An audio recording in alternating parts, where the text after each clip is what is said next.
লক্ষাধিক টাকা প্রতারণার মামলায় এসএসবি জওয়ানকে গ্রেপ্তার করল মাটিগাড়া থানার পুলিশ। ধৃত জওয়ানের নাম অমিত কুমার সিং। এসএসবির ৮ নম্বর ব্যাটালিয়নে অ্যাকাউন্টেন্ট হিসাবে কাজ করতেন তিনি।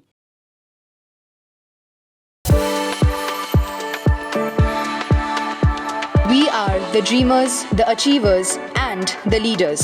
Come, join us today.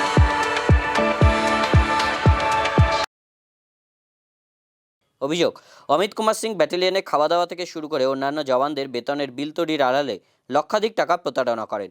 গত জুলাই মাস থেকে বিলে কারচুপি করা শুরু করেন তিনি। জুলাই থেকে নভেম্বর অবধি প্রায় ২১ লক্ষ টাকা কারচুপি করেন। সেই সমস্ত টাকা নিজের অ্যাকাউন্টে নেন জওয়ান। নভেম্বর মাসেই বিষয়টি সামনে আসে।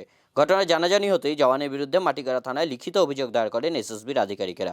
অভিযোগের ভিত্তিতে তদন্তে নেমে শুক্রবার রাতে এসএসবি ৮ নম্বর ব্যাটালিয়নের ক্যাম্প থেকে গ্রেপ্তার করা হয় অমিত কুমার সিংকে। ধৃতকে শনিবার শিলিগুড়ি আদালতে পেশ করা হয়েছে।